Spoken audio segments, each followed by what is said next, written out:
Hello class, welcome to your MuseScore specific tutorial for the score layout and parts assignment.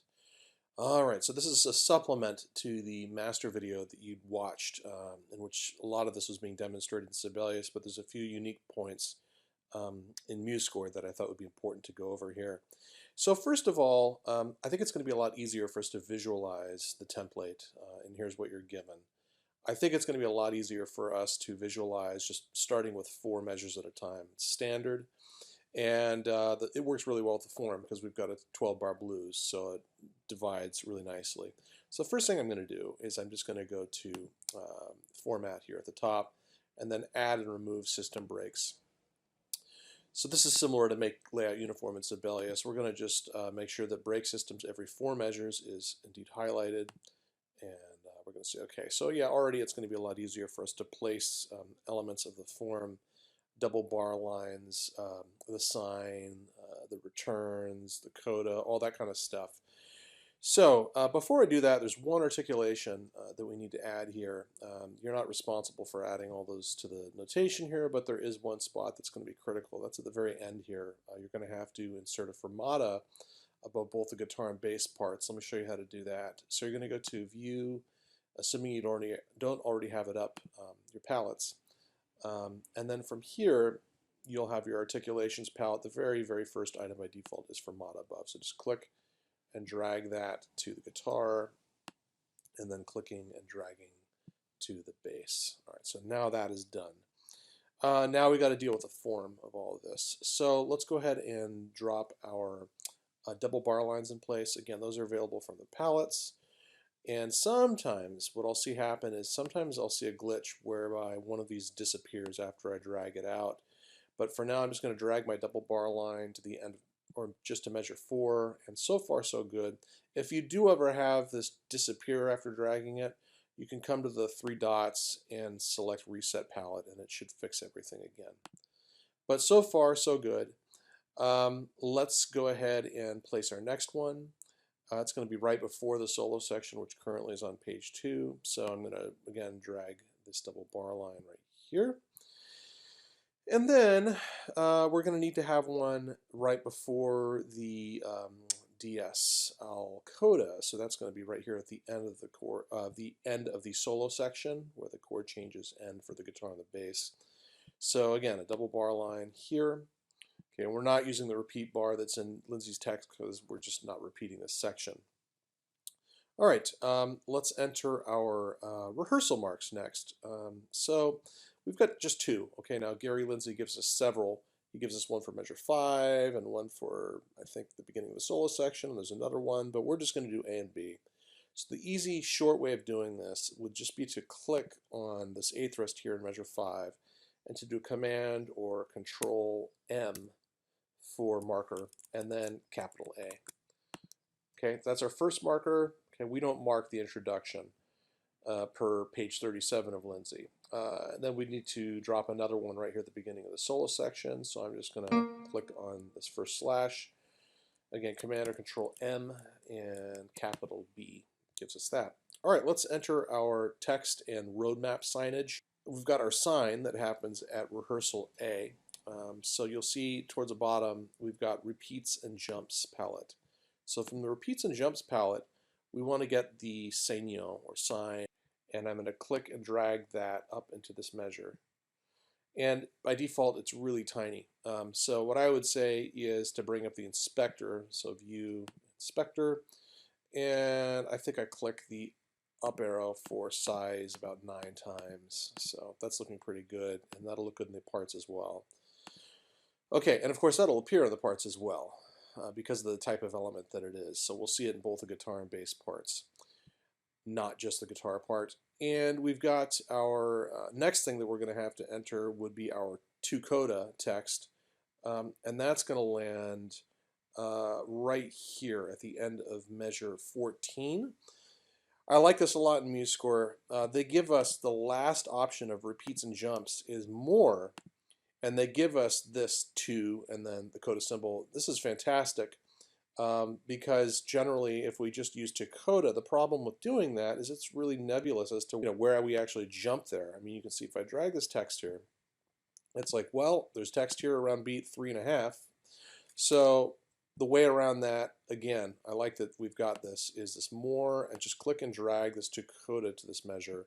And now the great thing is you've got that Coda symbol flush, essentially flush right with this measure, so there's no question as to where we would be moving on. All right, so the next thing to do would be to place the DS al Coda, and that's going to be right at the end of the solo section. So that's right here. And we're going to place text that says DS al Coda. Just click and drag that right to this measure here. All right, now we've got our Coda sign to insert down here. Bar 29 is where the Coda starts. And so again, repeats and jumps is clicking and dragging. That's a Coda symbol. It's too small, so I'm going to go to the text, click on the up arrow about 9 times, so that'll size better for us. All right, getting to some of the actual formatting of the score now. So the first thing I'm going to do is I'm going to go to the page settings. It's sort of a global place to do things. And you'll notice we're in landscape mode. We'll be in portrait mode for the parts, which is very typical. You would not expect to see parts in landscape mode. I'm going to change the margin sizes a little bit. These just seem to work kind of well for this project for me. And, you know, quite frankly, there's a lot of excess margin size, often because people are expecting to be using a hole puncher on the pages, and it's those rings of the binder that eat up a lot of margin space. I'm going to lower the bottom page margin here all the way down to 3.88. That seemed to work pretty well. I'm going to hit apply. Okay, so we're not there yet, but it's starting to look a little bit better now. We're going to get that whole Coda on its own page in just a moment. We're going to create a page break after this first page of the score. Again, we're trying to get the Coda to its own page. And you notice that we've got these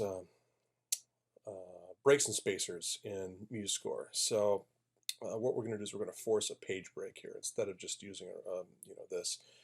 I'm going to go ahead and just click and drag this page break icon from that part of the palette to force that.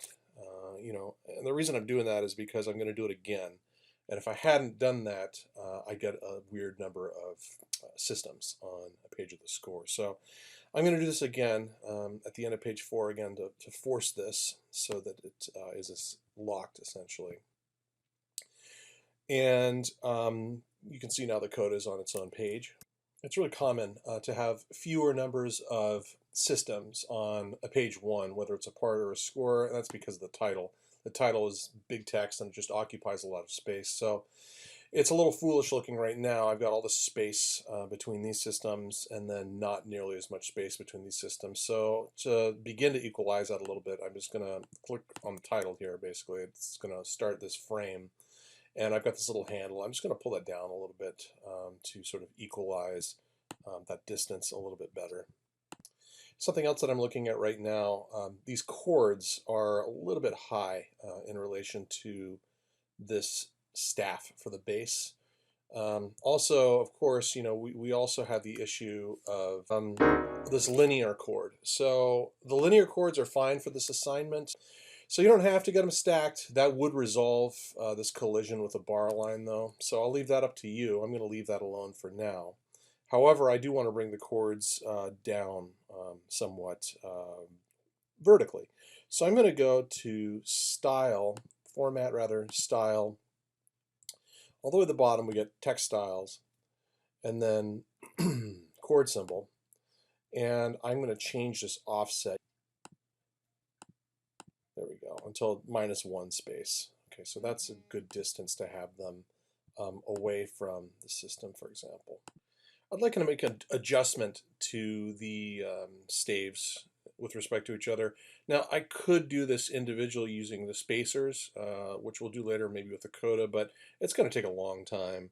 So what I'd rather do is have this done globally. So I'm going to go back to Format, Style, and then up at the top, or towards the top, we've got this page option. I'm going to actually disable, I found this worked better for this particular score. I'm going to disable the vertical justifications to change that a little bit. So you can see that it just changes the spacing, and then what I'm going to do here for the staff distance is I'm going to change this to a value of 9. So it's giving me a little more space between each one of those staves that comprises the system. I just think that looks a little bit easier, and it takes up a little bit more of the page, which is good because we still have plenty of margin between each system. I'm going to increase the chord symbol size now. They're a little small, so again I'm going to come up to Format and Style, and the text styles chord symbol size. I'm going to increase this to a value of about 15.02. It doesn't take a lot here. Look at the chord symbols; they just immediately start blowing up. So just 2 clicks upward there. Those are now more legible. I'm noticing a little collision here. I'm just going to resolve that right now. Maybe bring the solo down just a smidge. Now, common practice with a coda, if it's immediately underneath another system, which it's not, but it is common practice to indent a coda, especially if that's the case, and then also to create a little bit of distance above it. Now, if we wanted to do an indent, and this will show up in the parts too, which is kind of nice, then we could come down to frames and measures down here at the bottom of this palette, and there is the option to bring this insert horizontal frame just right before the coda here. So that would go ahead and indent the coda for us. Okay, I don't think it's critical here, but again, that will feed into our parts. All right, speaking of parts, let's get going on those. We need to generate them. So I'm going to go to File, and then it's Parts, and then I'm just going to add all parts here. I'm going to say OK. And as you can see here, now we've got these two. They're all dynamically linked, by the way, which is kind of cool. And what it means is you only need one file, the master file. You don't need to have separate files as you used to for each individual part plus the score. Okay, but this way the parts are related to the score and vice versa. Any change you make in one will take place or be operant in the other one.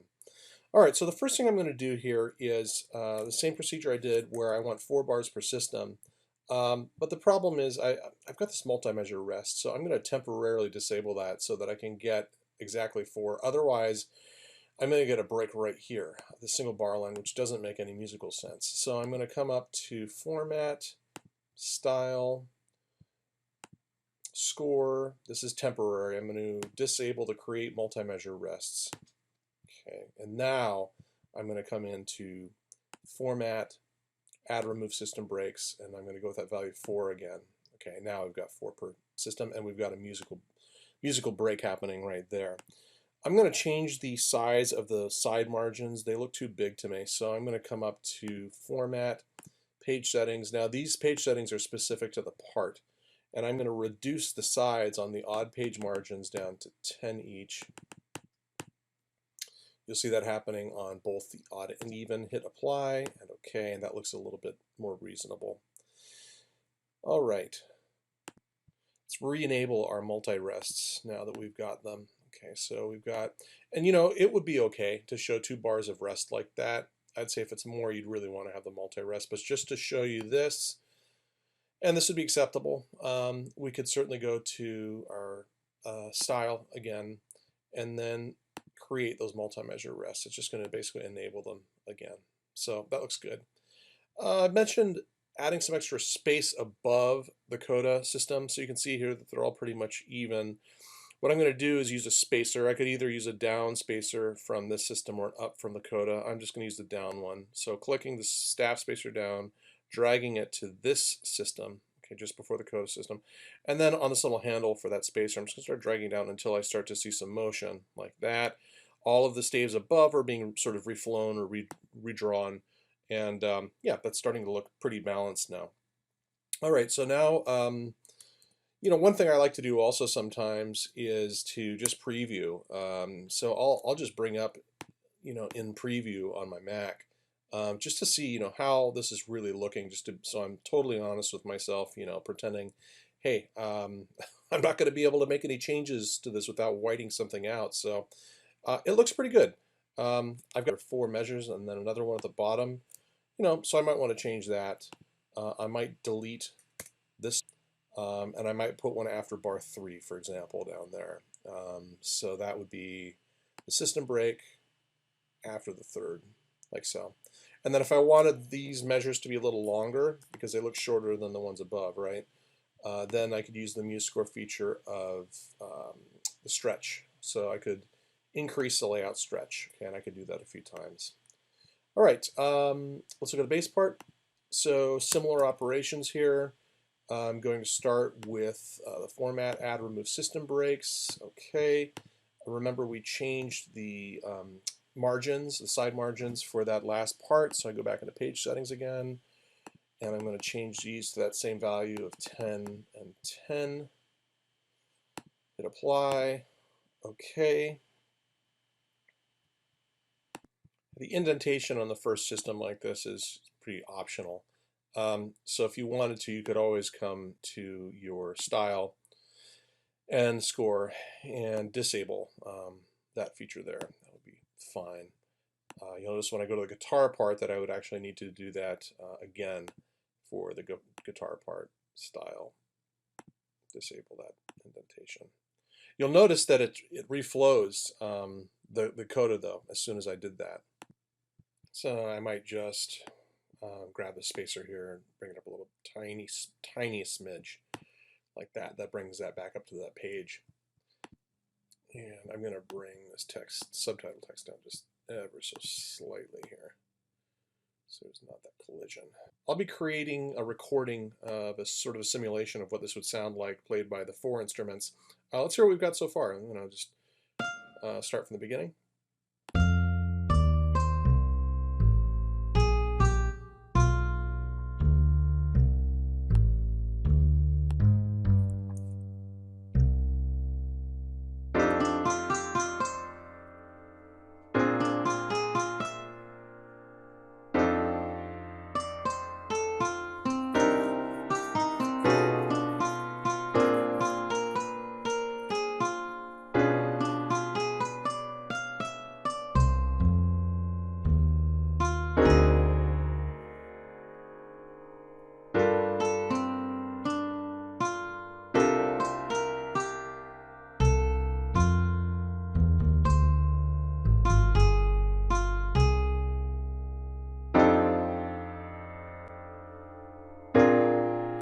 I'm going to skip to the end here. Press the solo section.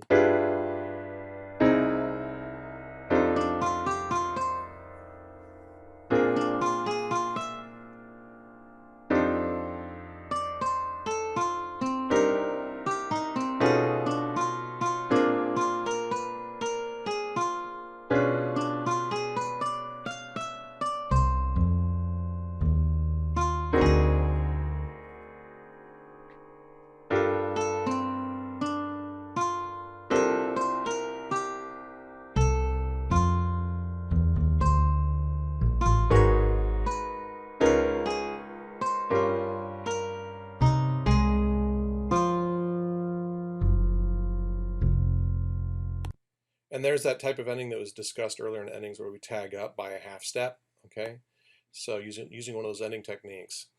All right, so let me just show you finally how to create a PDF. I got one more thing.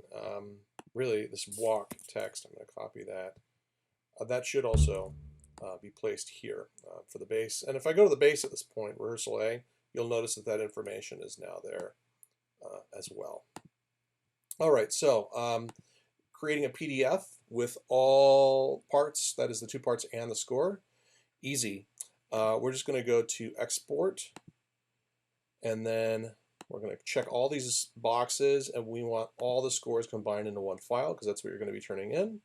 So then export, and I'll just call this score layout and parts computer, and let's save it to my desktop. I open up the PDF and it's great. It looks very clean. And the cool thing also, when you do this is that of course it accounts for the orientation as well. So now we're seeing everything in portrait. So anyway, good luck. Might want to make a little more space down there before the base Coda system All right, good luck with this. Look forward to seeing them.